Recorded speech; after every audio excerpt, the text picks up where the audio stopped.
Radio.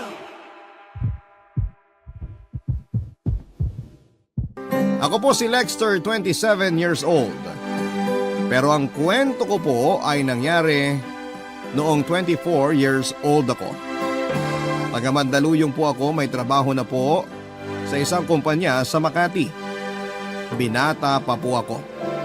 Wala din pong girlfriend o nililigawan noong panahon na yon. Hindi ko din po alam noon kung bakit, kung busy ba ako sa trabaho o masaya na ako sa company ng aso kong si Tiffany. Isa po siyang golden retriever, Papa Dudu. Mahilig po ako sa aso pero paisa-isa lang po ang pag-aalaga ko kasi hindi ko din po kaya pag marami. Nag-aalaga lang ako uli pag nawawala na ang mga fur babies ko. Kaya po si Tiffany ay pangatlong aso ko pa lamang. Nasa bahay lang po si Tiffany at hindi po nakakulong sa cage at lalong hindi po nakatali. Naturuan ko naman po siya kung saan niya gagawin ang mga pagbabawas niya. Papakainin ko po siya bago umalis sa umaga at papakainin ko uli pag uwi ko sa gabi. Meron po akong best friend, kababata ko po siya kaya masasabi kong sobrang close namin. Ang kinakainis ko lang po sa kanya ay masyado siyang alaskador. Siya po si Leonard, mas bata sa akin ng 1 taon. 23 years old lamang siya noon. Gaya ko ay mahilig din sa aso si Leonard at gaya ko ay paisa-isa lang din siyang mag-alaga. May trabaho din po siya at binata din po. Ang alaga po ni Leonard ay isang babaeng chihuahua. Pinangalanan niya naman na Stephanie para daw malapit sa Tiffany. Nakakatawa po kasi parang baliktad kami ng choice ni Leonard. Siya po ang mas malakas, ang personality ay maliit na aso ang alaga at ako na medyo tahimik at mahiyain ay malaking aso ang alaga. Bukod po sa matagal na nga po kaming magkaibigan ay pareho po kaming dog lover, Papa Dudu.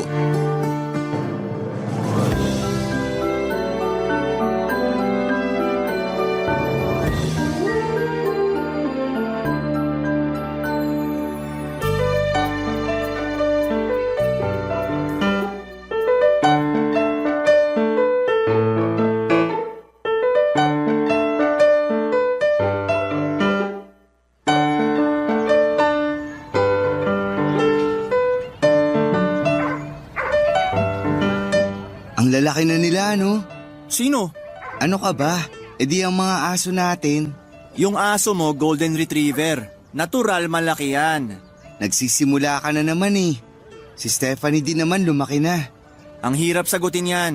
Chihuahua lang si Stephanie. Ano ka ba? Kumpara nung una mo siyang makuha, hindi pa naman siya ganyang kalaki. So lumaki na siya. Sige na, lumaki na kung lumaki. Ang lakas na din siguro kumain ni Stephanie, no? Kumpara kay Tiffany, hindi ganun kalakas. Napaka-alaskador mo naman eh. Natural, kakapiraso si Stephanie kumpara kay Tiffany na big girl. Kung big girl si Tiffany mo, pues si Stephanie ko, petite. Nakakatawa din tayo, no? Oo, kakatawa lang natin eh. Hindi yun. Ibig kong sabihin sa mga choices. Ako gusto ko malaking aso. Ikaw naman pagkaliit-liit. Alam mo, ngayon ko lang napansin yan. Ang choices natin? Hindi, na malaki pala ang aso mo kaysa sa akin. Joke lang. Mabuti binawi mo agad. Oo naman, kilalang kilala kita pagpapikon ka na eh. Pero mabalik tayo sa mga aso natin. Nakakatuwa lang isipin na ikaw ang mas malakas ang personality sa atin pero maliit na aso ang gusto mo. Nagtataka din ako, pero sa dami ng pinag-usapan at napapag-usapan natin, yan ang hindi natin napapag-usapan. Ikaw napakamahiyain pero yung aso mo pansinin sa laki. Ewan bakit mas gusto ko malaking aso. Siguro para maging visible ako. Yung aso mong malaki ikaw magiging visible? Bakit? Ikaw bang inilalakad niya sa umaga? Nakakainis ka naman eh. Joke lang. Ito naman. Paano mo nasabi na nagiging visible ka? Sa laki ni Tiffany, laging may nagtatanong. Kaya ayun, nagkakaroon ako ng conversation. Alam mo naman na hindi ako marunong mag-approach ng tao. Kung sa bagay, pero alam mo ba, nasa liit ni Stephanie mas madaming nag-a-approach sa akin? Cute kasi ni Stephanie. Anong sinasabi mo? Na ang dahilan kaya maliit na aso ang gusto ko kasi para magpa-cute? Hindi ganun. Funny ka din eh. Sige, nakakatawa na kung nakakatawa. Hoy, wala akong sinabing nakakatawa ka ha. Sinungaling ka. Kakasabi mo lang funny ako. Oo, funny ka. Funny walain. Pero hindi naman sa mayabang tayo ha. Total, tayo lang naman dalawa. Masabi ko lang, may itsura naman tayo pareho. Maganda naman tayo manamit. Hindi matangkad pero may tamang height. Bakit kaya wala pa tayong girlfriend? Nanligaw ka na ba? Hindi pa. Eh ikaw? Hindi din. Kaya? Hindi naman tayo bading. Torpe ba tayo? Ako? Hindi ah. Hindi ka torpe? Hindi ako bading. So torpe ka nga. Ikaw din naman ah. Walang pupuntahan tong usapan na to. Uy, biro lang. O sige na, serious na. Wala ka pa bang nililigawan? Meron na, pero in the process pa lang. We, kasi natatakot ka kaya hindi mo pa masimulan manligaw. Ikaw, bakit hindi ka din manligaw? Natatakot ako eh. Bakit yung liligawan mo ba, multo? Bahala ka nga. Ang pikon naman na ito. Ganto na lang, unahan tayo magka-girlfriend. Naghahamon ka. Sige, call ako dyan. O sige ah, magkano premyo? Walang pera. Pangit naman na parang pinagpupustahan natin ang babae. O sige, ganto na lang. Kung sinong mas maunang magka-girlfriend, ang mas pogi. Call. Tara na, may pasok pa tayo. Oo nga, tara. Tiffany! Stephanie! Ginawa namin ang usapan, Papa Dudut, pero walang involved na pera. Walang pustahan. Parehong mahihina ang loob namin sa pagka-approach sa babae pag manliligaw na. At least sa usapan namin, nagkaroon kami ng motivation. Kaya nagkakalakas loob kami. Dumiskarte siya ng sarili niya, ako naman ay ganun din. Doon siya nanligaw sa katrabaho niya, ako din.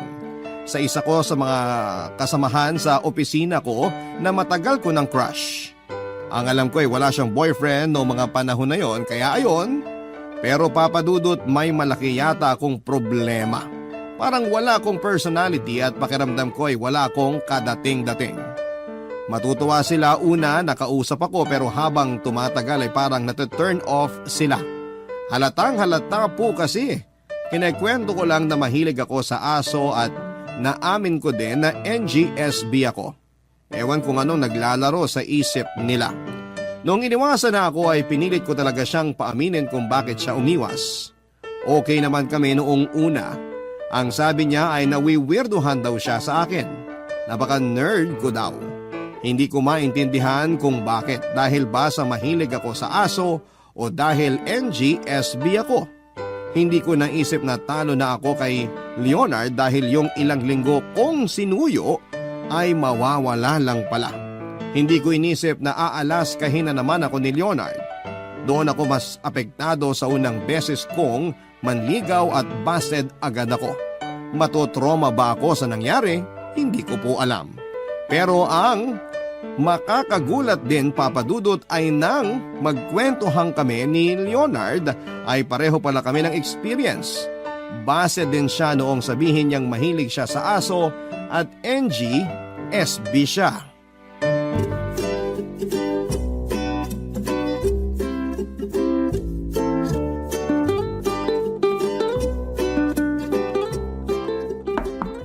Lex! Pasok! Stephanie, lika na. Stephanie! Si Tiffany. Nandyan sa likod. Pakawalan mo na lang. Siguradong pupuntahan niya yun dun sa likod. Nagkita na naman na mag-best friend. Excited eh. Baka magsasabihan ng problema. Baka nga. So anong problema? Bakit? Pag may problema, ako agad? Bakit? Mukha ba ako may problema? Bakit? Mukha din ba ako may problema? Alam mo sa umpisa ng salita mo na obvious ka eh. Umamin ka na kaya? Oo, may problema na. Sige na, asarin mo na ako.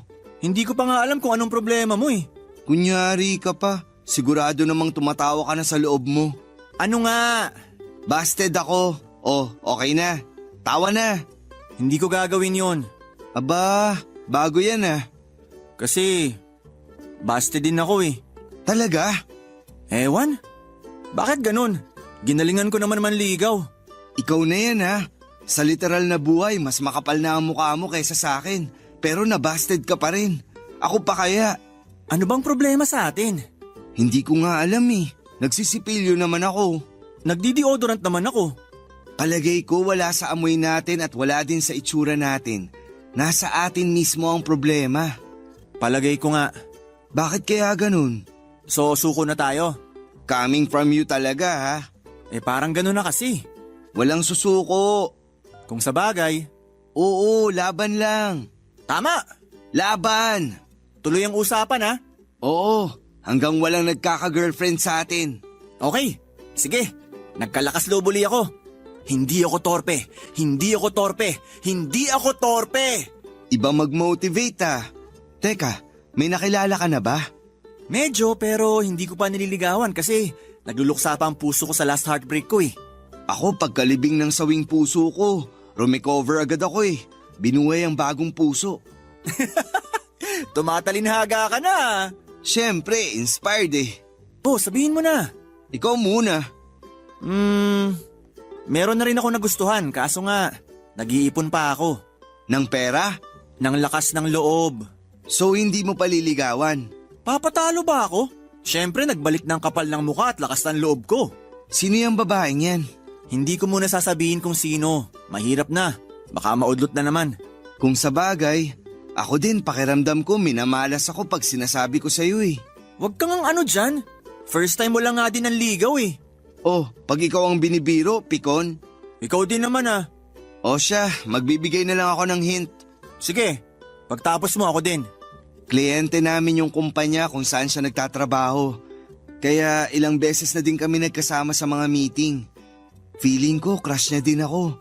Kasi minsan nagkakatinginan kami. Oh, ikaw naman.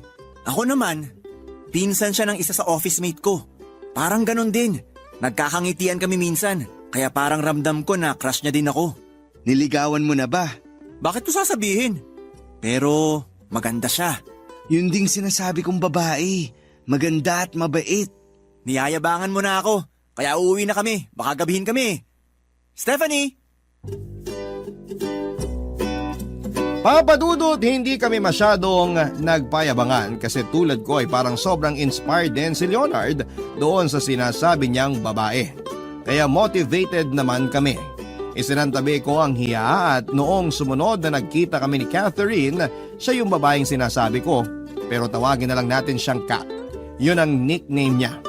30 years old na po siya noong panahon na yon. Mas matanda po siya ng 6 na taon sa akin. Edad lang naman po yun, ang importante ay mahal namin ang isa't isa. Ayun nga po, nang magkita kami ay naglakas loob ako na tanungin siya na kung pwede ba siyang mayaya na magkape minsan. Papadudod sa sobrang saya ay gusto kong alugin ang opisina namin nang pumayag siya. Hanggang sa nagkita nga kami. Napakabait niya. Nakakahiyang sabihin pero siguro dahil sa edad niya kaya mas madami siyang naituturo sa akin. Kung paano mawawala ang hiya. Papadudot, ayoko na sanang ikwento ang tungkol sa aso ko pero hindi ko maintindihang bagay ay siya na mismo ang nagtanong kung may aso daw ba ako. Una ay alangan akong umamin kasi baka hinuhuli niya lamang ako. Pero dahil mahal ko ang aso kong si Tiffany ay sinabi ko ang totoo na meron. Nagbago ang tibok ng puso ko mula sa kabado ay sumaya nang sabihin niyang mahilig siya sa aso. Pero kahit kailan ay hindi pa daw siya nagkaroon ng sariling aso na aalagaan. Kasi hindi pwede sa bahay nila ang aso dahil ang daddy niya ay may allergy sa balahibo ng aso at pusa. Kaya natutuwa siya at naiinggit sa mga nakakapag-alaga ng aso. Sobrang tuwa ko noon kasi alam kong mamahalin niya si Tiffany pag naging kami. Nakakatuwa po kasi parang may anak na ako at naghahanap ng madrasta na magmamahal sa kanya na parang tunay na anak. Well, technically naman po ay ako ang magulang ni Tiffany at siya ang fur baby ko. Pero ilusyon lang po ng utak ko yon, Papadudot. Hindi pa nga po ako nagsisimulang manligaw eh. Hanggang sa may nalaman ako tungkol kay Kat. Barangay Love Stories. Barangay Love Stories. Bumubuelo ako, Papa Dudut, pero ang tagal kong lapitan ng lakas ng loob.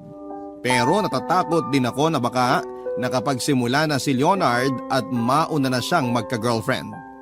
Dumating si Leonard sa bahay, una ay naiilang akong magtanong kasi baka alaskahin niya ako. Inaantay ko siyang magkwento pero matigas talaga siya. Alam niya kasi na ako na naman ang unang susuko. Hindi ko na kinaya at tinanong ko na siya. Wala talaga akong choice kasi inasar na naman muna niya ako bago siya nagkwento. Pag nakikita naman niya na napipiko na ako, siya naman ang unang sumusuko kaya sasabihin niya din. Ayun nga po, kinuwento niya sa akin na hindi pa din siya nakakapagsimulang manligaw. Nakahinga po ako. Kaya sabi ko sa sarili ko, total nakakapag-usap na kami at lumabas na din ng ilang beses ni Kat kaya manliligaw na talaga ako. Tapos ay tinapig ako ni Leonard at tinanong niya kung nakikinig daw ba ako kasi parang tulala ako. Baka makatunog siya sa bala ko kaya pinakinggan ko ang kwento niya. Kinuwento niya na nakausap niya na daw ang liligawan niya at nakakaramdam siya na may gusto rin ito sa kanya. Kinabahan na naman ako. Tapos tinuloy niya ang kwento niya na mahilig daw sa aso ang babaeng sinasabi niya, Papa Dudut. Mas kinabahan ako. Pero imposible naman ang iniisip ko. Kaya pinatuloy ko sa kanya ang kwento. Sabi niya ay maganda, maputi. Hindi ko na kaya, Papa Dudut. Tinanong ko kung ang pangalan ba ng babaeng sinasabi niya ay Kat. Kitang-kita ko sa mukha niya yung gulat. Saka namin nalaman na iisang babae lang ang gusto naming ligawan. Papa Dudut, pareho kaming mahilig sa aso pero nalaman namin na kaming dalawa pala ay cat lovers.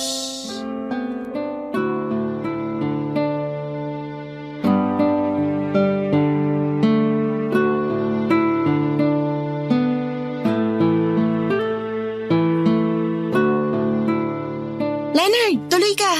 Good evening, Kat. Kumusta? Okay naman. Ikaw? Mabuti naman. Napadalaw ka. Wala lang. Nangangamusta lang. Nakakahiya naman. Pwede mo naman akong i-text o tawagan lang? Ayaw mo bang magpunta ako dito? Hindi naman. Sabi mo kasi mangangamusta ka lang naman. Gusto mo na ba akong umalis? Hindi masaya nga akong dumalaw ka eh. Salamat. Bakit parang may iba sa'yo? Ha? Anong ibig mong sabihin? Parang mahiyain ka ngayon. Mahiyain naman talaga ako. Talaga ba? Mahiyain ako pag... Pag? May mahiinom ka ba dyan? Ay, sorry, sandali. Anong gusto mo? Juice o soft drinks? Nakakahiya naman. Hindi ba ikaw ang humingi? Ay, sorry. Wala lang kasi ako masabi. Joke lang. Nahiya nga ako, hindi kita agad na alok.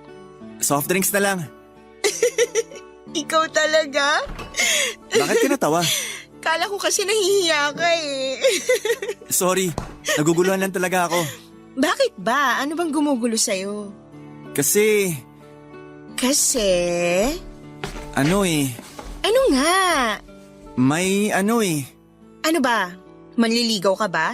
Oo. Ha? So, hindi ka manliligaw? Oo, manliligaw ako. Okay. Anong okay? Okay pwede o okay lang? Sige, tanggap ko na. Suko agad? Kesa masaktan na naman ako. Bakit? Pang ilang beses mo na ba nababasted? Kung sakali, pangalawa na. Pangalawa pa lang. Yung iba nga dyan ilang beses nang nabasted pero sige pa rin. Sinasabi mo na busted na ako? Hindi. Ang sinasabi ko, ang bilis mo namang sumuko. Hindi dapat ganun. Ewan nga eh. Anong ewan? Ewan kung bakit ako ganun. Kaya nga, wag kang madali sumuko.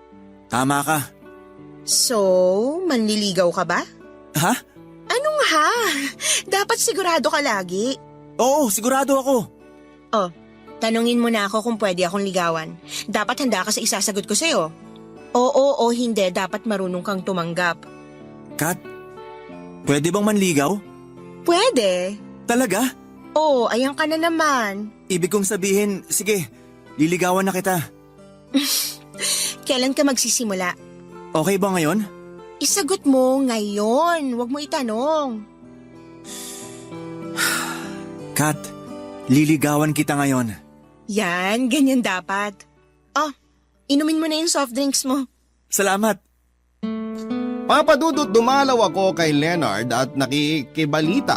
Ayun nga po, binalita niya sa akin na dumalaw na siya kay Kat. Ay hindi po pala niya binalita, pinagyabang po pala niya. Natural po na nainggit ako na may kaunting inis. Nawala na po ako ng pag-aasa. Tapos ang nakakainis pa po kay Leonard kapag nagtatanong ako, mas lalo siyang nananadya, mas lalo niya akong iniinis. Ang dami niyang pasikot-sikot tapos tatapusin. Sasabihin niya sa huli ang salitang secret. Hindi po ba nakakapikon yon? Nakikita naman niya na nabubuo na naman ang inis ko. Sa kanya sasabihin pa na pag kinuwento niya daw sa akin ay hayaan na niya. Paanong mangyayari yon, Papa Dudut? Kasi kung okay na sila, payag na rin ako. Magpaparaya na ako. Kesa naman mabased na naman ako. Malapit na nga po sana akong makaipon ng lakas ng loob para tanungin na si Kat. Kaso nangyayari nga po yon. Hindi ko po alam kung paano magpapaalam kay Kat. Para hindi na kami uling magkita. Kasi kung mahal niya si Leonard, ay hindi ko na po sila guguluhin. Pero ayoko naman pong isipin niya na hindi maganda ang ugali ko kung bigla ko na lamang siyang i-ghost. Papa Dudut, magpapaalam na nga lang po ako ay hindi ko po alam kung papaano. Magpapaalam na lang natotorpe pa. Paano na lang kaya kung manliligaw pa ako? Kaya tanggap ko na talaga. Nilakasan ko na lang po ang loob ko pero hindi ako humarap sa kanya. Nag-message na lamang po ako sa kanya. Pero hindi ko po inaasahan ang isasagot niya. Gusto niya daw ako makausap ng personal at huwag sa text lang. Papa Dudut.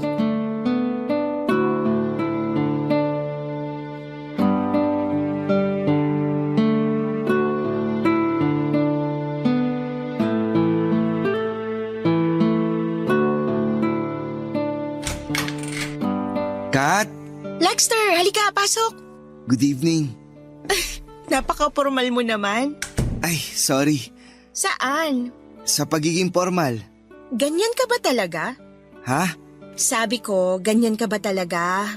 Hindi ko maintindihan. Kalimutan mo na. Teka, ano bang gusto mo? Gusto? Oo, gusto mo. Ha? Anong ha? Anong gusto mong inumin? Inumin. Kahit ano. Umiinom ka ba ng suka? Suka? Sabi mo kasi kahit ano eh. Sorry. Hoy, umayos ka nga, hindi dapat ganyan. Hindi ko maintindihan. Pasensya na ha. Magulo ba ako kausap? Hindi. Ang sinasabi ko, wag kang parang mas hiyang-hiya pa sa makahiya. Dapat hinahon lang, tapos isipin mong sasabihin mo. Oo. Yung sagot mo parang galing sa ilong. Kasi... Kasi natotorpe ka. Ha? Nakailangha ka na ngayong gabi. Hindi pwedeng ganyan. Hindi masamang manligaw. Ang masama, manloko. Naku, hindi ko magagawang manloko. Mabuti. Oh, anong balak mo ngayon? Balak? Ano ka ba? Liligawan mo ba ako o hindi? Huy, gising! Sorry, nabigla lang ako. Labanan mo yan. Dapat attentive ka at may paninindigan ka. Meron ba? Meron. Oh, sagot. Sagot? Yung tanong ko, liligawan mo ba ako o hindi? Ha? Liligawan? O simulan mo na. Paano ba? Since nasabi mo nang liligawan mo ko, dapat simulan mo sa papuri. Pero dapat maging totoo ka ha. Oo. Game. Game? Hoy, nagkakaintindihan ba tayo? Pasensya ka na. Nabibigla lang ako. Hindi nga pwedeng ganyan. Dapat makita ang paninindigan mo. Ganito. Bago ka humarap sa liligawan mo, dapat huminga ka muna ng malalim. Sige. Hingang malalim tapos simulan mo na. Kat, Yes? may nagsabi na ba sa'yo na maganda ka? Ang typical. Isip ka pa. Ano ba? Sige, ganito na lang. Next time mo na lang ako ligawan. Basta dapat lagi kang totoo sa liligawan mo at sa sarili mo. Mabuti pa, magkwentuhan na muna tayo. Sige. Okay, ako na magde-decide. Ha? Anong ide-decide mo? Huwag kang kabahan. Ang sinasabi ko, ako nang magde-decide kung anong iinumin mo. Soft drinks na lang. Ah, sige. Salamat. Basta, ayusin mong sarili mo. Huwag kang mahihiya basta totoo ka. Salamat talaga. Mamaya ka na magpasalamat. Wala pa yung soft drinks. Hindi yun. Salamat sa'yo. Kasi binigyan mo ako ng lakas ng loob at pagkakataon. Basta next time, dapat huwag kang matutorpe. Oo, pangako. Oh, eto ng soft drinks mo.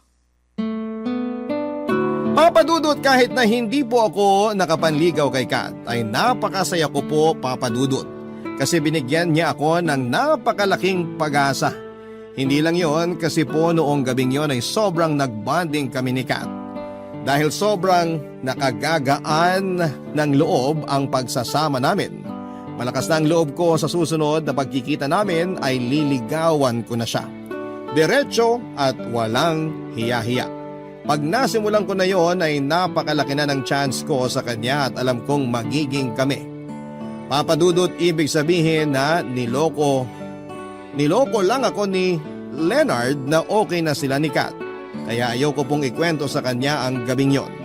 Hihintayin ko muna na sagutin ako ni Kat bago ako makipagkita muli sa kanya.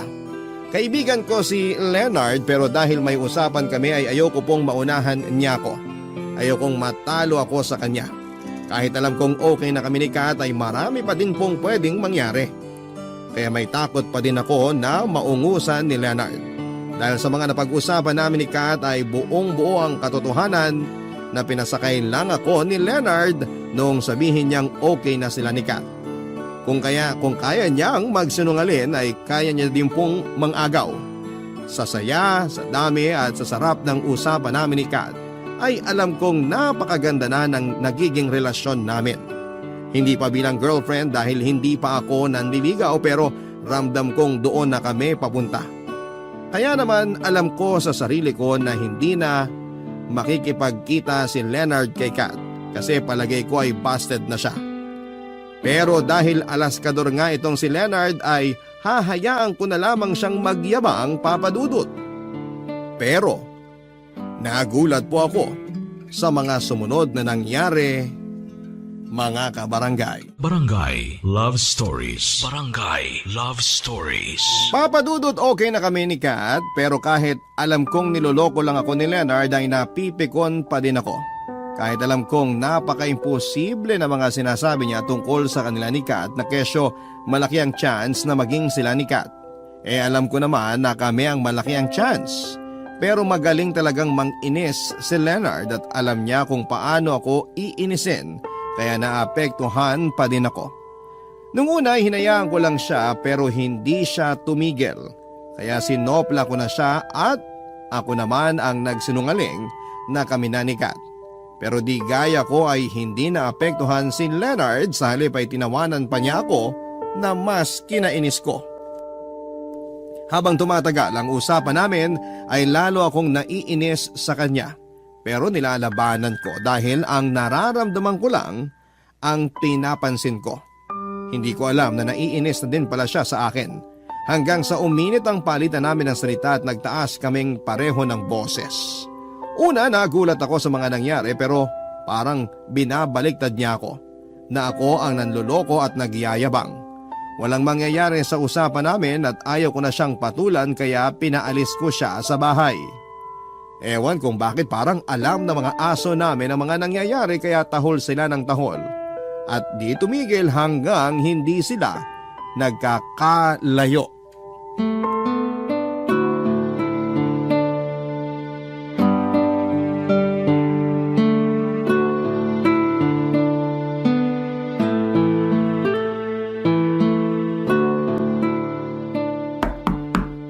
Kat? Sino yan? Ako, si Lexter. Lexter, tuloy ka. Good eve. Anong ginagawa mo dito? Magkakilala kayo? Dati, Anong dati? mamaya ako na-explain. Bakit siya nandito? Bakit? Anong bakit? Ikaw, bakit ka nandito? Dumalaw siya. Bakit? Anong bakit? Bakit ka dumalaw?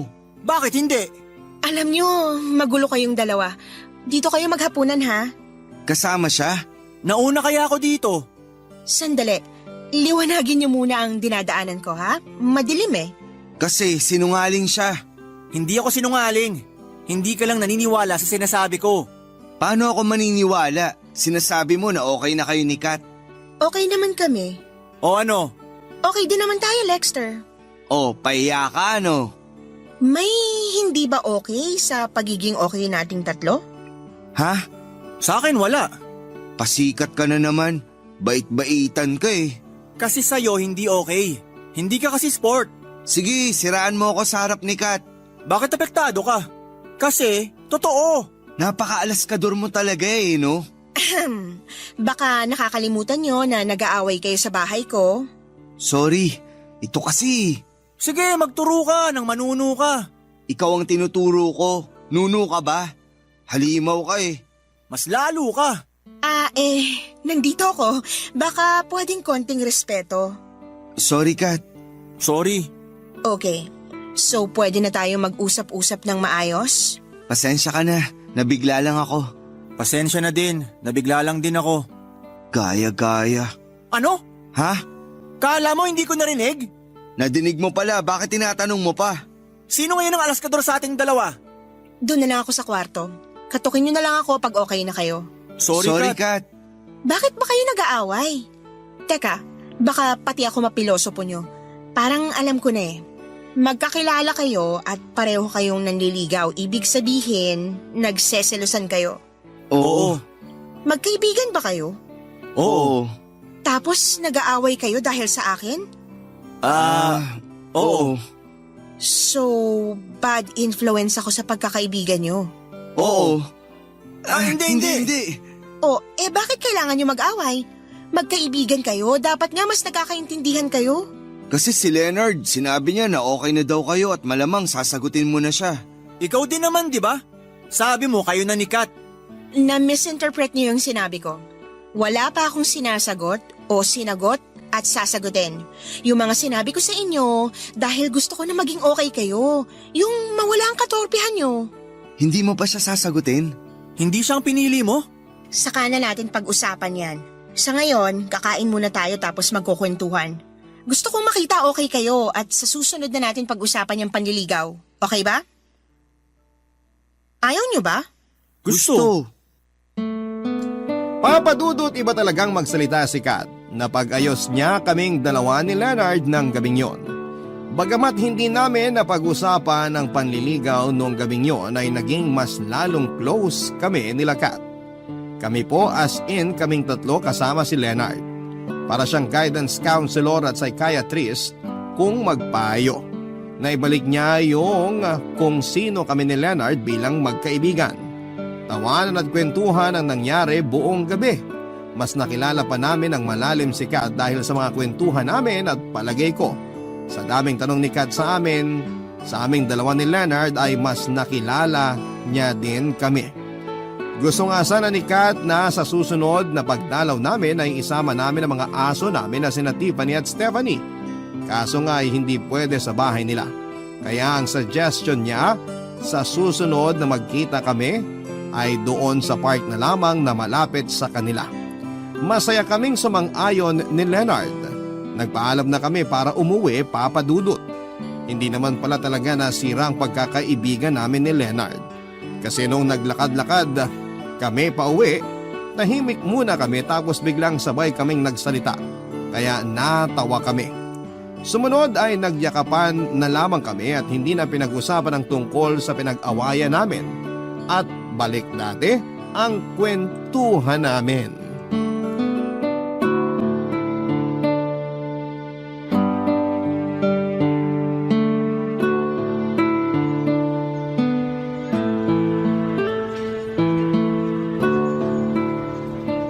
Leonard! Lex! Hi, Tiffany. Oh, go Stephanie! Play na kayo ni Tiffany. Ang saya na naman ng dalawa. Ang tagal nilang hindi nagkita eh. Pati sila nadamay sa katangahan natin. Ay, gumawa ako ng paborito nating egg sandwich. Para may kainin tayo pagdating ni Kat. Sana magustuhan niya. Sigurado magugustuhan niya yan. Pero sakto naman. Bumili ako nitong soft drinks. May dala rin akong baso. Ang galing! Nabasa mo ang nasa isip ko. Lumakas na uli ang signal natin sa isa't isa. Nakakatawa, no? Nagkagalit tayo. Oo nga eh. Alam mo, hindi ko naisip na mangyayari sa atin yun. Ako rin. Pero ang maganda, okay na tayo. At kung sakaling sasagutin na ni Kat ang isa sa atin, dapat okay na okay pa din tayo. Oo nga. Handa ka na ba kung anong desisyon ni Kat? Handa na. Ikaw? Handa na rin. Kung ikaw man ang pipiliin niya, masaya pa rin ako para sa'yo. Ganon din ako kung sakaling ikaw ang pipiliin niya. Bakit ako kinakabahan? Ako rin. Teka, may tubig din akong dala. Magtubig muna tayo. Mabuti pa nga. Parang nanunuyo ang lalamunan ko eh. Eto. Cheers!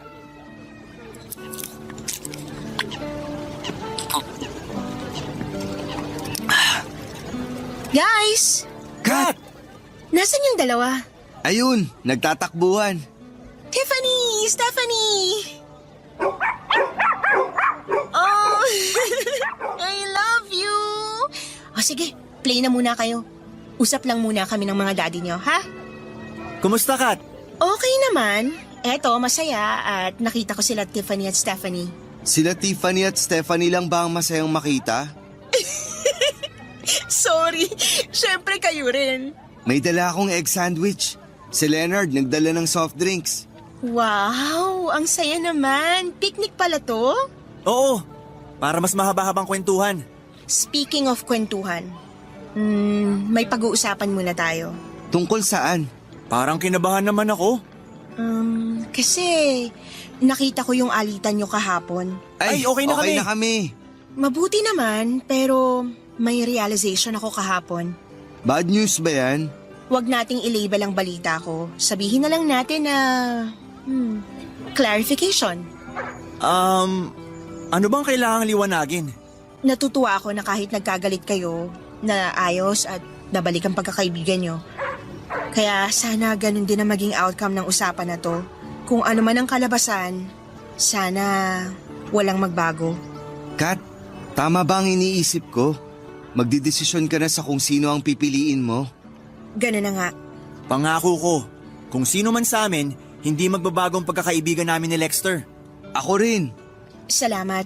Yan naman ang gusto ko, yung mabilis niyong maintindihan ng anumang sitwasyon. Lexter, masaya ako nagkakilala tayo. Masaya ako sa kabaitan mo. Huwag mong iwawala ang magandang ugali mo. Sana maging magkaibigan pa rin tayo. Oo, naiintindihan ko ang desisyon mo. Hangad ko ang kaligayahan niyo ni Leonard. Leonard, nakita ko na responsable ka. Huwag ka lang panghinaan ng loob. Sana ipagpatuloy mong pagiging responsable kung sino man ang makakasama mo sa buhay. Teka, parang tama ba ang pagkakaintindi ko? Ibig bang sabihin, wala kang sinasagot sa amin ni Lexter? Sana maging magkakaibigan pa din tayo. Yung kasama ko sa malalim na pagkakaibigan niyo.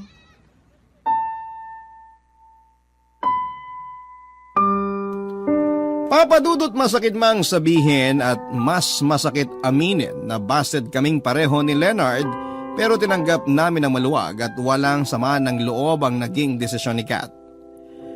Papadudot kahit ganoon ang nangyari ay malaki ang pasasalamat namin ni Leonard kay Kat dahil sa maraming dahilan. Una ay mas tumatag ang pagkakaibigan namin ni Leonard. Pangalawa ay nawala ang katorpehan namin at natuto na kaming mag-approach sa babae. Pangatlo ay anuman ang kalabasan ng mga panliligaw namin ay natuto kaming tumanggap kahit na hindi pabor sa amin ang desisyon. Hanggang ngayon ay magkaibigan pa din kami nila Leonard at Kat. Magaling magturo ng mga tungkol sa buhay-buhay si Kat. Siguro dahil mas matanda siya sa amin ng 6 na taon. Kaya ngayon ay para na namin siyang ate at tagapayo. Papadudot makalipas nga ang ilang buwan ay kinausap kami ni Kat at sinabing may boyfriend na siya. Masaya naman kami para sa kanya pero mixed emotions kami ni Leonard nang makaharap namin ang boyfriend ni Kat. Papadudod, ewan ba kung saang lugar ba nang galing ang boyfriend niya kasi gwapo at malaki ang katawan. Pero hindi yon ang kinagulat namin kundi ang dala niyang aso. Dog lover din siya gaya namin at ang dala niya ay isang malaking Saint Bernard.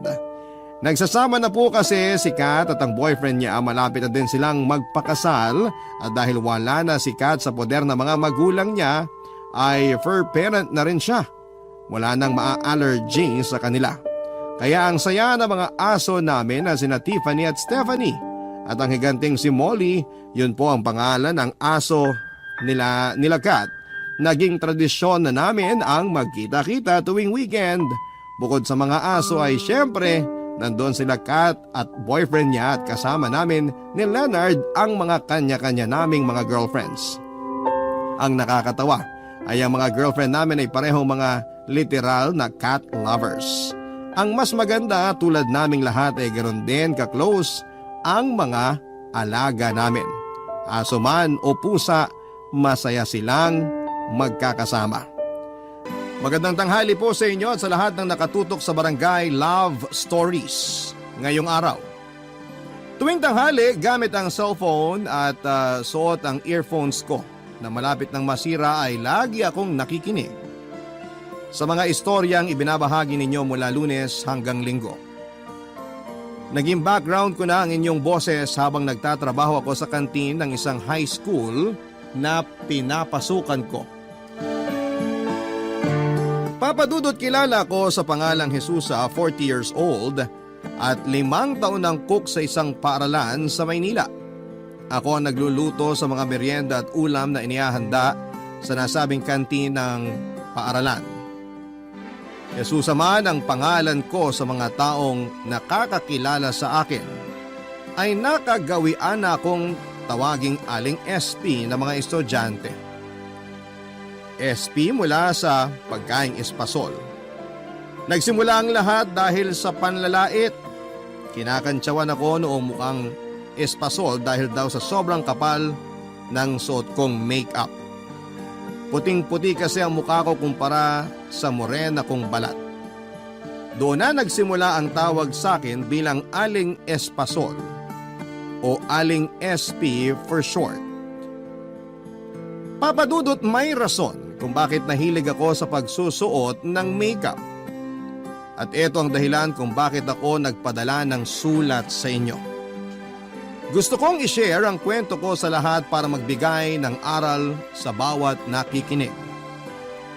Sa mundo kasi natin ay may kanya-kanya tayong pinagdadaanan at ang mga bagay na nakikita natin ay may rason kung bakit ito ganon. Magsisimula po ang kwento ko 10 years ago noong 30 years old pa lamang ako. Papadudot.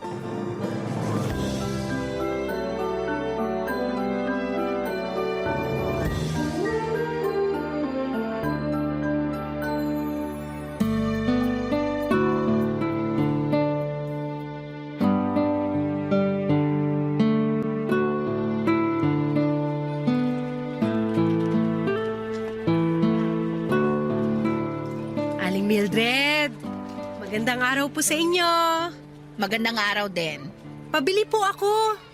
May itlog po ba kayo dyan, tsaka instant noodles? Anong klaseng noodles? Yung chicken po. Pabili po ako isang noodles, tsaka isang itlog. 30 lahat. Ang mahal naman.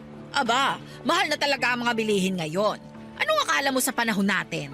Dekada 90? Namura pa ang mga paninda? Ang bilis lang kasing tumaas ng mga bilihin ngayon. Hirap humabol. Huwag mong sabihin uutang ka na naman. Wala pa akong buhay na mano, tsaka hindi ka pwedeng umutang dito hanggat hindi pa kayo nakakabayad sa mga naunang inutang ninyo. Hindi po, babayaran ko po to. Eto, pasensya na po, puro barya tong dala ko. 26, 28, 30. Eto po, 30 po lahat yan, pakibilang na lang ulit. Isusupot ko pa ba to? Wag na po, sayang yung plastic. Hahawakan ko na lang. O heto, Salamat po. yung hiniram yung pera sa akin, kailan nyo naman babayaran? Wala pa po akong maipambabayad ngayon eh. Katapusan din po kasi, may iba pa kaming binayaran. Ay naku, Jesusa. 5 buwan na yung utang ninyo sa akin. Hindi pa kasama doon yung mga listahan nyo ng utang dito sa tindahan ko. Puro na lang kayo sa susunod ng sa susunod. Napagod na lang talaga akong maningil. Huwag po kayo mag-alala. Kayo ang una kong babayaran kapag nagkapera po ako. Kailan naman kaya mangyayari yan? Kailangan ko ng eksaktong araw. Hindi ko pa po sigurado eh. Basta maniwala kayo sa akin, magbabayad ako sa inyo. Siguraduhin mo lang yan ha. Kailangan ko yung perang yon dahil may babayaran din ako. Opo, huwag kayong mag-alala. Aling Mildred, may ano ba kayo dyan? May extra ba kayong pera dyan na pwedeng mahiram? Hihiram ka na naman? Wala kang ang pambayad, hihiram ka ulit? Kaya nga po ako hihiram ulit kasi wala akong pambayad. Sabay-sabay ko na lang babayaran lahat sa susunod na buwan. Ay naku, wala akong pera. Tigilan mo ko, Jesusa ha. Mabait akong tao kung sa mabait. Pero masyado nang makapal yung mukha nyo para humiram ulit sa akin gayong hindi pa kayo nakakapagbayad ng utang ninyo. Sige na po.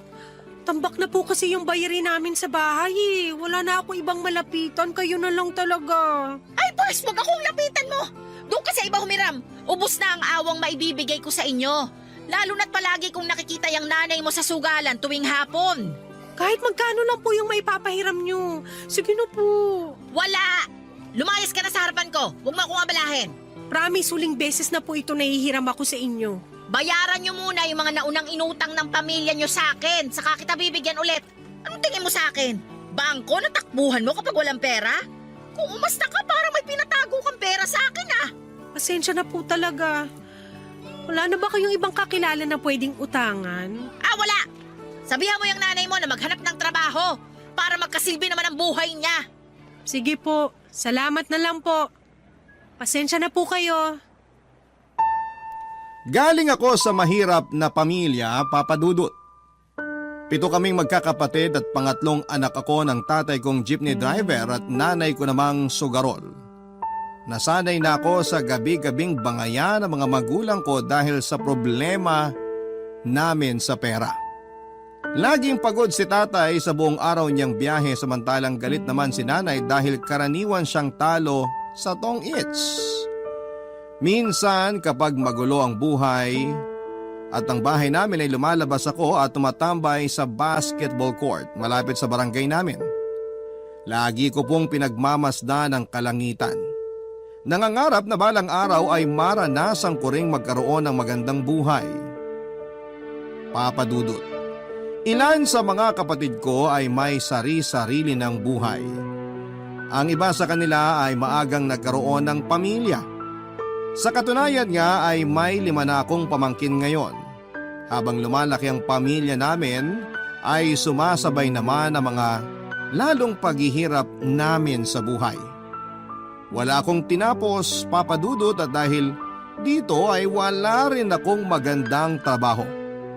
Kulang na kulang ang barya-baryang sweldo ko sa pagiging street sweeper ko noon sa dami ng gastusin sa bahay.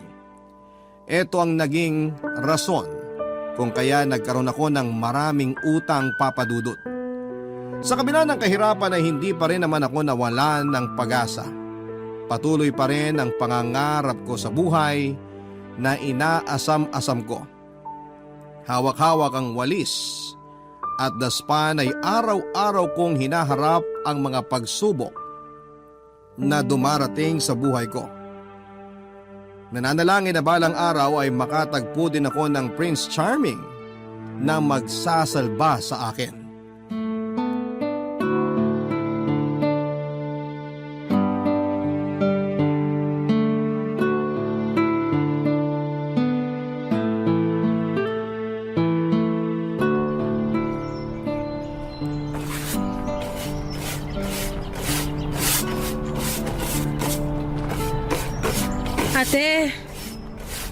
Ate Ophel, Oh, bakit? nahihilo ako. Hala, ay, sandali lang. Oh, umupo ka muna. Doon tayo sa may sidewalk. Magpahinga ka muna rito, ha? Ano bang nararamdaman mo? Bigla na lang ako nang hina eh. Kumain ka ba ng agahan? Oo, Nilagyan ko ng kanin yung kape ko kaninang umaga. Yun na yung agahan mo? Oo. Wala naman kaming pambili ng ulam eh. Kaya naglalagay na lang ako ng kanin sa kape ko tuwing umaga. Kaya naman pala nanghihina ka eh. Walang laman ng sikmura mo. Gusto mo ba ng biskwit? May biskwit ako rito sa bag ko. Wag na. Magpapahinga lang ako saglit bago ako magwalis ulit. Umuwi ka na lang kung masama ang pakiramdam mo. Ako nang bahala dito. Hindi pwede. Sayang yung sasahurin ko. Kapag umabsent ako ngayon, wala kaming uulamin maamayang gabi. Ay siya, sige, ikaw ang bahala. Pero magpahinga ka muna dyan, ha? Bigla lang sigurong kumalam yung sikmura ko nung nakakita ako ng supot ng hamburger na nakakalat dyan sa tabi. Tatawa-tawa ka pa dyan. Tingnan mo nga yung sarili mo, oh. Butot balat ka na. Hindi ka na yata kumakain eh. Kumakain naman ako. Nang ano?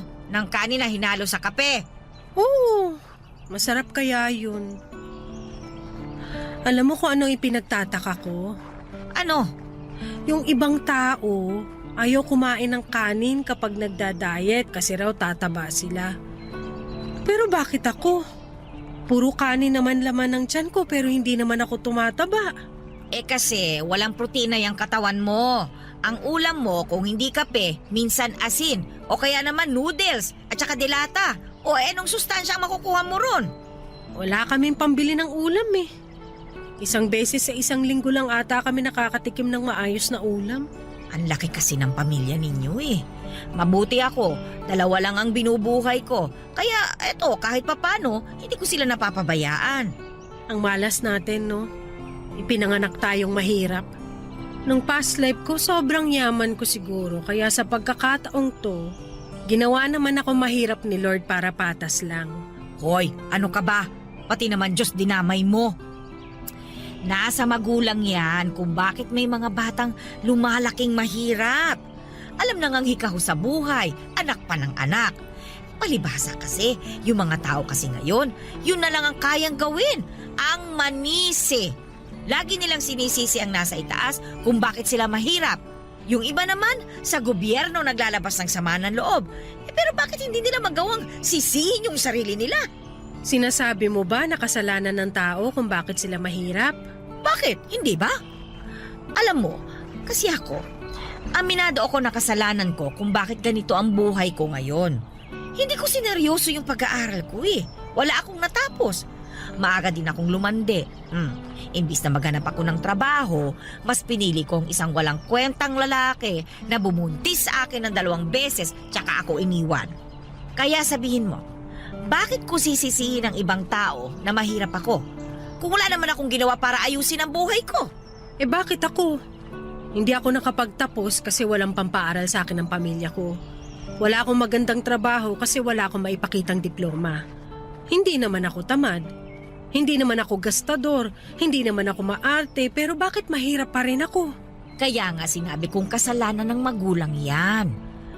Oo, siguro walang problema sa'yo, pero sa pamilya mo, meron. Ilan ba kayong magkakapatid? 7, hindi ba? Nanay mo, sugarol. Tapos yung tatay mo, dating manginginom. Ano pa bang kalalabasan yan? 1 tasa ng kape at 3 kutsara ng kanin na panlaman tiyan. Ay, Tama ako ano? oo, tama ka nga. Pero tatanggapin na lang ba natin yon? Na hanggang ganito na lang tayo? Siyempre hindi. Kaya nga tayo nagtatrabaho eh. Pero kung gusto talaga nating umangat ang buhay natin, gawa natin ang paraan. Maghanap tayo ng mga bagay na magpapaangat sa atin.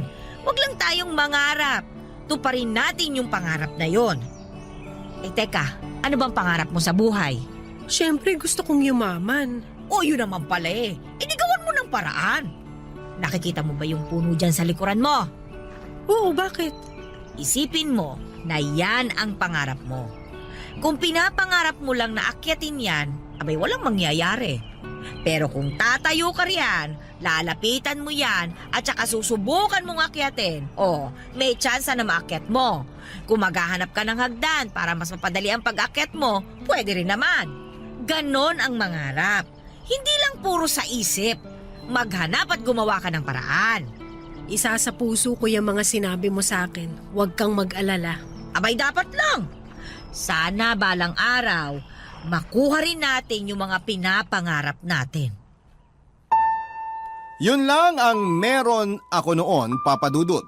Mga pangarap na hindi ko naman sigurado kung may tsansang matupad dahil sa estado ng buhay namin. Mula nga sa pagiging street sweeper ay nakahanap ako ng trabaho bilang tagahugas ng pinggan sa isang karinderya. Doon na po ako natutong magluto, Papa Dudut. Si Aling Celia na nagmamay-ari ng karinderyang pinasukan ko ang nagsilbing guro ko. Nagsimula ang lahat noong nagkasakit ang isa sa mga tagaluto ni Aling Celia. Mula sa paghuhugas ng pinggan ay napag-utusan akong maghiwa ng mga ricados. Kalaunan ay pinaharap niya ako sa kalan para magluto ng tinola. Sa mga sumunod na araw ay iba't ibang putahe na ang pinapahawak niya sa akin. Para nga akong nag-aaral sa culinary school dahil marami akong natutunan mula kay Aling Celia. Simula noon ay ginawa na niya akong tagapagluto niya. Mas tumas din ang natatanggap kong sahod dahil doon, Papa Dudut. Enjoy na enjoy ako noon sa trabaho ko. At kahit papaano kasi gumagaan ang pakiramdam ko tuwing nakikita kong nauubos at binabalik-balikan ang mga luto ko. Ang kusina nang naging baluarte ko. Doon ay ako ang reyna. Ako ang nasusunod. Ako ang may hawak ng lahat. Kahit doon lang ay naranasan kong maging masaya pansamantala. Sa karinderyang yon ay nakilala ko si Dondi, Papa Dudut. Siya ang lalaking nagpabago sa takbo ng buhay ko. Barangay Love Stories. Barangay Love Stories. Isang construction worker si Dondi, Papa Dudut. May pinapatayo noong building malapit sa karinderya namin at isa siya sa mga laborer nito. Una ko siyang nakita noong minsang magpahinga ako sa harap ng karinderya matapos ang lunchtime. Nakatayo siya sa di kalayuan sa amin, hawak-hawak ang sigarilyo habang nagpapahangin. Unang tingin ko pa lamang sa kanya ay naakit na kaagad ako sa itsura ni Dondi. Matipuno ang katawan dahil yon ang kanilang puhunan sa trabaho. Matangkad siya, makapalang kilay na tumugma sa bilugan niyang mga mata. Sunog ang kanyang balat dahil araw-araw siyang nasa initan pero para sa akin ay mas nakadagdag sa kanyang kakisigan ng kulay ng balat niya. Hanggang sulyap lang ako kay Dondi noon. Wala naman din akong kumpiyansa sa sarili para makipagkilala kahit na crush ko siya. Halos araw-araw siya noong tumatambay malapit sa amin para lamang makisindi ng yosi. Meron kasing matandang babae na nagtitinda ng sigarilyo at tubig malapit sa karinderya at doon laging nakapwesto si Dondi kapag nagpapahinga. Tuwing nangyayari yon ay pasimple naman akong sumisilip sa kanya. Para nga po akong teenager na kinikilig tuwing nakikita ko siya, Papa Dudut. Hanggang isang hapon, paubos na ang tinda naming ulam, dong biglang pumasok sa karinderya si Dondi para kumain. Umigtad ang puso ko, Papa Dudut, noong nakita ko na sa malapitan ng lalaking dati ay sinusulyapan ko lamang, Papa Dudut.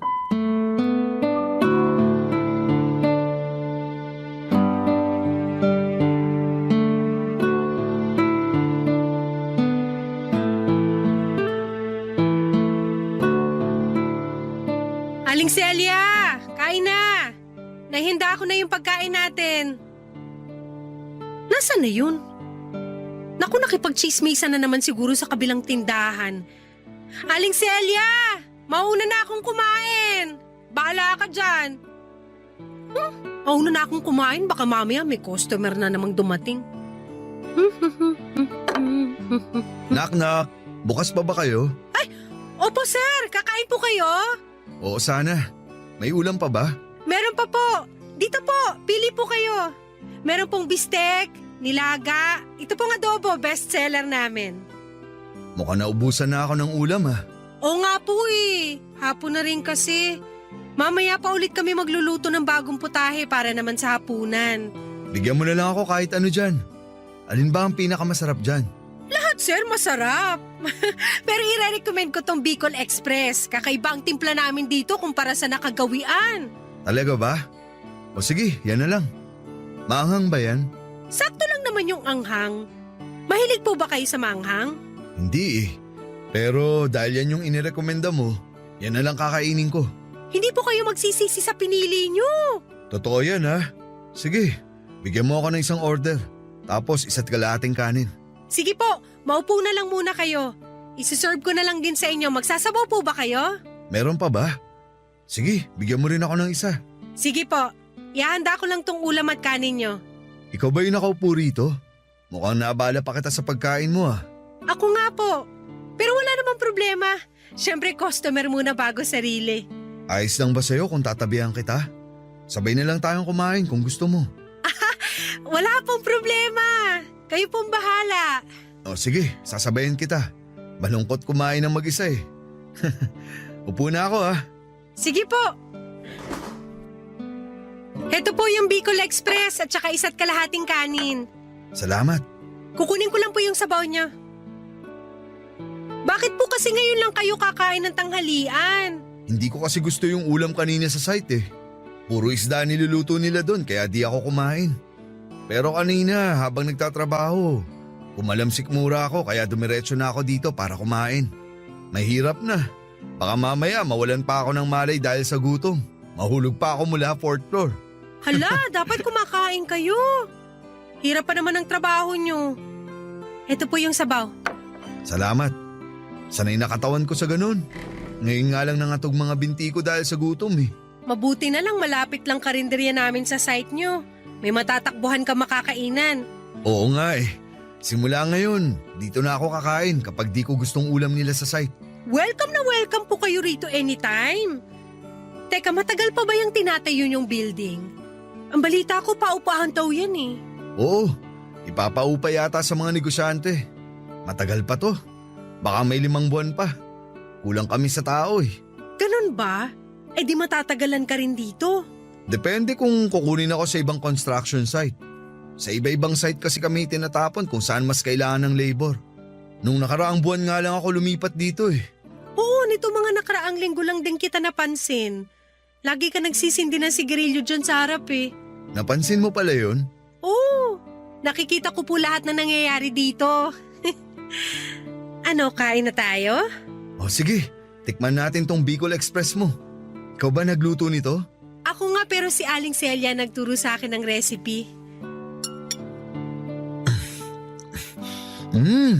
Masarap. Masarap nga. Sabi sa'yo eh. Papadudod sa Sampaloc nakatira si Dondi noong mga panahong nagkakilala kami. Tubong Pangasinan siya at maagang nakipagsapalaran sa syudad para tulungan ang kapatid niyang may sakit. May 2 siyang kapatid, ang panganay na may sakit sa puso at ang bunso naman na may sarili ng pamilya. Walang trabaho ang pareho niyang magulang kaya halos sa kanya na nakaasa ang buong pamilya niya. Hindi ko inaasahan na magkakaroon kami ng pagkakataon ni Dondi na kilalanin ang isa't isa, papadudot. Pagkatapos niyang matikman ang luto ko ay sa amin na siya bumibili noon ng ulam tuwing hindi niya gusto ang luto ng mga kasamahan niya sa construction site. Nung una ay nagkakahiyaan pa kami. Tahimik lang kasing tao si Dondi, papadudot. Ako naman ay gusto ko man siyang kausapin ay nahihiya ako dahil baka mahalata niya na may gusto ako sa kanya. Mabuti na lang at nandoon si Aling Celia na nagsilbing tulay para mas mapalapit kami sa isa't isa. Pabiro niya kaming kinakantsawan noon na bagay daw kaming dalawa. Halos ibugaw na nga niya ako, papadudot, para magkaroon ako ng nobyo dahil no boyfriend since birth po ako. Nang dahil nga kay Aling Celia ay naging close kami ni Dondi hanggang sa maging open kami sa isa't isa at naging magkaibigan. Hindi nagtagal ay nagsimulang magparamdam sa akin si Dondi. Niligawan niya ako, papadudot. Dahil matagal ko naman siyang gusto ay sinagot ko siya At si Dondi na nga po ang naging kauna-unahan na boyfriend ko.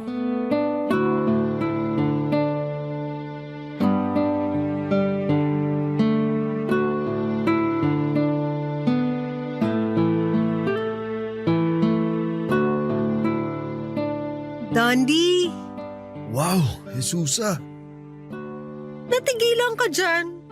Wala ka bang sasabihin? Magsalita ka naman. Nagulat lang ako. Ngayon lang kasi kita nakitang nagsuot ng makeup. Hindi ba bagay? Sorry, first time ko lang talaga gumamit ng makeup eh. Tatanggalin ko na lang Hindi. Bagay. Bagay sa'yo. Napakaganda mo. Ikaw naman, masyado mo akong binobola. Totoo ang sinabi ko, hindi kita binobola. Mas lalo nga ako na-inlove sa'yo eh, nung nakita kitang nakabihis. Naku, tigilan mo ako dyan eh. Hiya tuloy ako. Huwag kang mahiya. Dapat na maging proud ka sa ganyang itsura mo eh. Mas lumabas yung taglay mong ganda. Pinatunayan mo lang na hindi ako nagkamali na niligawan kita. Ngayon lang ba ako maganda? Kapag naka-makeup ako? Hindi. Siyempre, hindi yun ang ibig kong sabihin. May makeup man na wala, maganda ka. Bolero. Ako ba? Hindi mo ba ako pupurihin sa itsura ko ngayon? Nagbihis din ako oh. Ano ka ba? Hindi ko na kailangan sabihin. Matagal ka ng gwapo. Kaya nga kita nagustuhan eh. Totoo ba yan? Oo! Simula nung unang araw na nakita kita hanggang ngayon, gwapo ka pa rin. Mas gumagwapo ka nga habang tumatagal. Yan ang masasabi kong bola. Alam kong hindi ako gwapo pero sige. Dahil girlfriend kita, paniniwalaan kita. Gwapo ka sa paningin ko, period. Nasa tao yan, may kanya-kanya naman tayong definisyon ng gwapo at maganda eh. Para sa akin, ikaw ang pinakagwapo at pinakamakisig na lalaki sa buong mundo. Masyado mo naman akong binibaby niyan. Dapat lang kasi ikaw ang baby ko. Ay sus! Tara na, alis na tayo para maiparamdam ko sa'yo kung paano magmahal ang baby mo. Teka, hindi mo pala nasabi sa akin kung saan tayo pupunta. Basta, sama ka na lang sa akin. Dahil ito ang first date natin bilang magkasintahan. Pinaghandaan ko talaga tong araw na to. Baka naman mamaya masyado kang gumastos para sa date na to ha. Dapat pamilya mo sa Pangasinan ang priority mo. Mas kailangan nila pera mo kaysa sa akin. Huwag kang mag-alala. Nag-iipon talaga ako para sa'yo. Kung ano man ang gastos ko ngayong araw, hindi apektado ang pamilya ko. Okay na sa akin kahit saan tayo kumain. Ang mahalaga magkasama tayo. Huwag mo nang isipin ang gastusin natin. Ako na ang bahala doon. Pangako ko sa'yo, hindi man tayo mayaman, hindi ko ipaparamdam sa'yo ang problema sa pera. Salamat. O sige na, umalis na tayo. Baka gabihin pa tayo sa labas. Sige, pero daan muna tayo sa construction site. Bakit? Nandun yung motor ni Paring Cardo. Hiramin ko. Mabuti na lang pala hindi ako nagbistida. Sasakay pala tayo ng motor. Di bale, kapag yumaman tayo, hindi mo na po problemahin ang suot mo. Kasi sa kotse na tayo sasakay. Ay naku, wish ko lang. Naging maayos naman ang relasyon namin ni Dondi Papadudut. Para nga akong naka-jackpot dahil ang unang boyfriend ko ang siya na ring naging huli. Noong natapos nila Dondi ang itinatayo nilang building ay nalipat naman siya sa Bulacan. Nagkalayo man kami sa mga unang buwan ng relasyon namin ay hindi ito naging hadlang sa pagmamahala namin. Nagkaroon kami ng tinatawag na long distance relationship. Pero kahit ganoon ay nalampasan namin ito. Lagi noong tumatawag sa akin si Dondi kapag tapos na siya sa kanyang trabaho para kumustahin ako at para na rin ikwento kung paano ang naging takbo ng araw niya. Araw-araw niya akong ina-update dahilan kaya sobra-sobra ang tiwala ko sa kanya. Tuwing day off naman niya ay umuwi siya sa amin para bisitahin ako. Lumipas nga ang 2 taon ay pareho naming naisipang mag-live-in ni Dondi. Lumipat kami sa isang mumurahing bahay sa Sampaloc. Iniwan ko ang pamilya ko, pati na rin ang trabaho ko pero hindi pa rin naman nakalimot noon sa mga responsibilidad ko. Isa pa ay nangako sa akin si Dondi na bibigyan niya ako ng magandang buhay at pinanghawakan ko yon.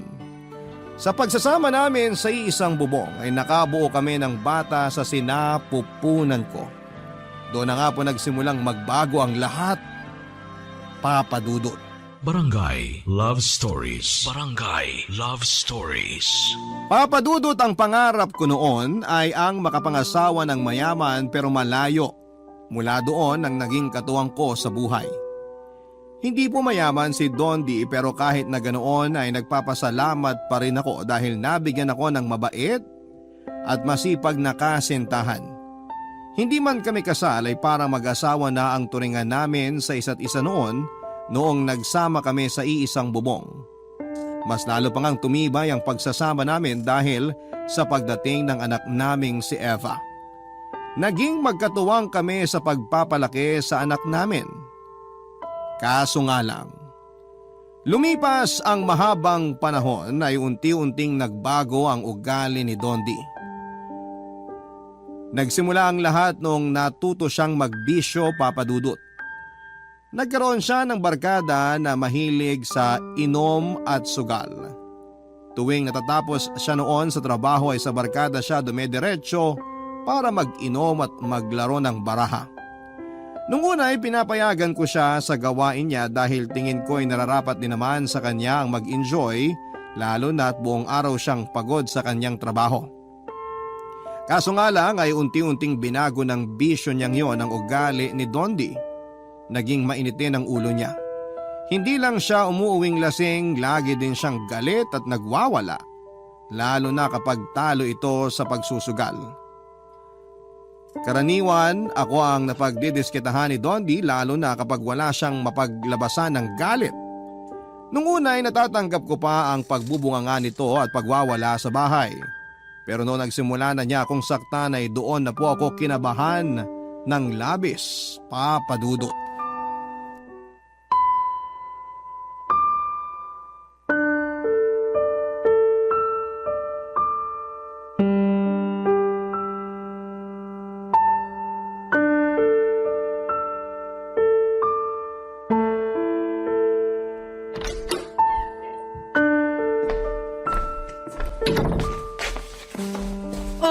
Nandiyan ka na pala. Mabuti naman naisip mo pang umuwi. Akala ko doon ka na matutulog sa inuman niyo eh. Anong oras na ba? 11:00 na ng gabi. Kanina ka pa namin hinihintay ng anak mo. Bakit nyo kasi ako hinihintay? Alam nyo naman na tuwing sahod, kina parang Elias ako dumediretso. Paano hindi ka namin hihintayin? Wala kami pambili ng ulam. Mas inuna mo pa yung mga kumpare mo kaysa sa amin ang anak mo. Imbis na sa pagkain mo ibili ang sweldo mo, winaldas mo pa sa alak. Ano pong pakialam mo? Pera ko to. Gagastusin ko to kahit saan ko gusto. Eh paano naman kami? Saan kami kukuha ng panggastos ng anak mo? Tandaan mo, Dondi, pinatigil mo ko sa pagtatrabaho. Nangako ka sa akin na ikaw ang bubuhay sa amin. Naniwala ako doon, tapos ano tong pinaggagawa mo ngayon? Kung hindi inom, sugal? Kung gusto mo pala magbuhay binata, sana hindi ka muna bumuo ng pamilya. Ang dami mong sinasabi. E di sana umutang ka muna ng pagkain sa labas para may makain kayo. Di mo kasi ginagamit yung kokote mo eh. Siyempre, yun na nga mismo yung ginawa ko. Kasi ayoko makitang anak ko nagugutom. Pasalamat ka, mabait si Aling Huling. Kahit marami na tayong utang sa kanya, nagpapautang pa rin siya. Sabihan mo yung huling na yan. Babayaran ko lahat ng utang natin sa kanya. Huwag siyang mag-alala ka mo. Ganyan na lang palagi. Oh, bakit? Bawal na ba ako magsaya ngayon? Sa pag-inom at paglalaro na nga lang ako sumasaya eh. Ipagbabawal mo pa sa akin? Matapos ko magtrabaho ng buong maghapon, babawalan mo ako magsaya? Hindi kita pinagbabawalan, pero sana naman. Isipin mo rin kami ng anak mo. Nagsasaya ka doon kasama ng mga kaibigan mo tapos kami nandito, naghihintay, nagugutom? Lahat na lang ba sa akin mo iaasa? Dondi naman! Sino ba dito ang padre de pamilya? Hindi ba ikaw? Saan kami kukuha ng panggastos? Sa lupa? Huwag mo nga akong tinatasan ng boses. Kung makapagsalita ka, alam mo dami mong nagagawa sa pamilyang to eh. E palamunin ka lang din naman dito. Pareho kayo ng anak mo. Ah, talaga? Sige, ikaw ang mag-alaga ng anak mo dito sa bahay, ako ang maghahanap buhay! Kapal ang mukha mong isumbat sa akin yung pagtatrabaho mo, wala ka naman na ibibigay para dito sa bahay? Anong sabi mo? Wala akong ibinibigay? Bakit meron ba? Yung bayad natin sa upa, 2 buwan na tayong sinisingil ng may-ari. Malapit na naman ang bayaran. May maibibigay ka na bang pambayad? Oh, tingnan mo! Babayaran ko lahat yan kapag nagkapera ako! Para kang sirang plaka! Lagi na lang yung sinasabi mo pero wala naman nangyayari. Kakasahod mo lang, di ba? Saan na napunta yung pera? Nasa bulsa na ba ng mga kalaro mo sa sugal? Sabing wag mo akong tataasan ng boses eh! Tondi? Nalalakit ka na rin ngayon? Kaya mo na rin akong saktan ngayon? Dapat lang sa'yo yan! Talo na nga ako sa sugal, bunga nga mo pang sasalubong sa akin! Sino ang hindi maririndi? Umalis ka na nga dyan sa dadaanan ko! Huwag mo akong tinutulak-tulak! Bakit? Bawal din ba? Sabi na huwag mo ako itulak eh! Bawal kitang itulak? Lahat na lang bawal? Itutulak kita kung gusto kitang itulak! Ako ang may pera sa pamamahay na to, kaya ako ang masusunod! Kung gusto kitang itulak, itutulak kita! Hindi mo ako pwedeng saktan dahil buntis ako, Dondi! May bata sa tiyan ko ngayon! Papa Dudut, nakakalungkot lang makita na ang dating taong minahal ko ay unti-unting nagbago. Walang pakialam si Dondi kahit na nagdadalang tawa ko noon. Ang tanging nasa isipan lamang niya ay ang sugal at pag-iinom. Ako ang naging punching bag niya tuwing hindi maganda ang timpla ng ulo niya. Tiniis ko ang lahat ng iyon, Papa Dudut, sa ngalan ng pamilya. Pero sa pagdaan ng mga buwan ay mas lumala pa ng lumala ang ugali ni Dondi. May pagkakataon noon na itinakbo pa ako sa health center dahil nagsuka ako matapos mawala ng malay. Nauntog kasi ang ulo ko sa pader matapos niya akong itulak dahil sa galit niya. Mabuti na lang talaga at walang nangyaring masama sa bata sa tiyan ko. Kahit pa noong ipanganak ko ang pangalawa naming supling ay wala pa ring nagbago sa ugali ni Dondi. Dahil halos lahat ng kinikita niya ay napupunta na lamang sa pagsusugal. At ako na mismo ang dumidiskarte para may makain ang mga anak namin. Pumasok ako sa isang kantin sa paaralan malapit sa amin at mabuti na lamang at may kakilala si Aling Celia na nagtatrabaho doon kaya mabilis akong nakapasok bilang tagaluto ng ulam. Kaso nga lang, Papa Dudut, maraming estudyante ang nakakapansin noon sa mga pasa at sugat sa mukha ko. Hanggang sa isang teacher ang nagsabi sa akin na kailangan ko raw itago ang mga pasa sa mukha ko dahil hindi ito magandang ehemplo sa mga batang nakakakita. Ang ginawa ko na lamang ay nagsuot ako ng makapal na makeup hanggang sa maitago nito ang mga sugat at pasa ko, Papa Dudut. Halos araw-araw na ganon ang naging buhay ko noon. Binubugbog sa gabi at tuwing umaga naman ay binibigyan ko ng oras ang paglalagay ng makeup para lamang maitago ang mga iniwang galos ni Dondi sa mukha ko. Doon na po ako nagsimulang makilala sa eskwelahan bilang Aling SP. Mukha raw kasi akong espasol sa sobrang puti ng mukha ko na hindi umaayon sa morena kong balat. Hindi ko na lamang pinapansin ang mga pangangantsaw nila sa akin noon, katulad ng hindi ko pag-inda sa pananakit sa akin ni Dondi. Taon ang tiniis ko sa ganong klase ng buhay ko hanggang sa isang araw ay hindi ko na talaga ito nakayanan pa, Papa Dudut.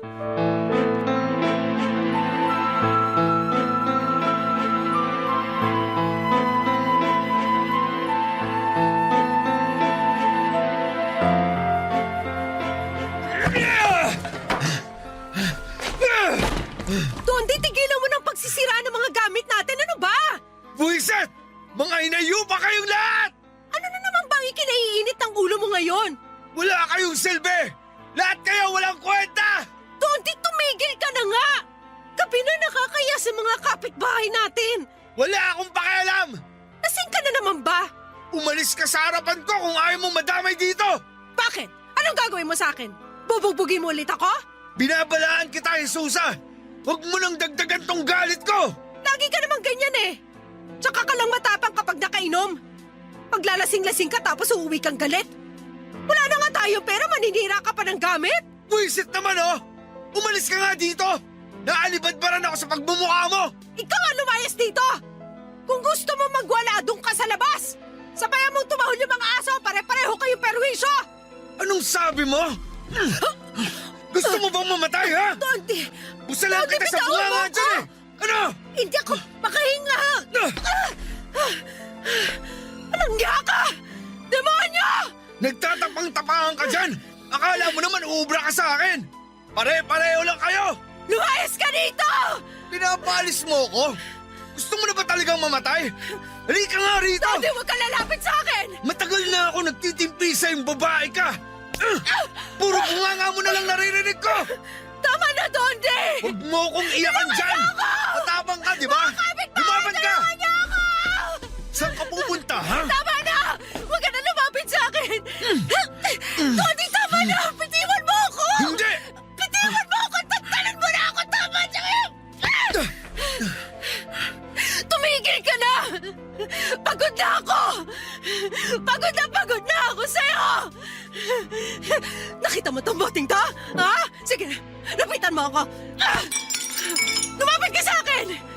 Gigilitan kita sa leeg para matapos ang paghihirap ko! Sige, gawin mo! Kaya mo ba, ha? Huwag ka na lapit sa amin! Hindi ako nagbibiro! Papatayin mo ako! Sige, patayin mo ako! Etong leg ko!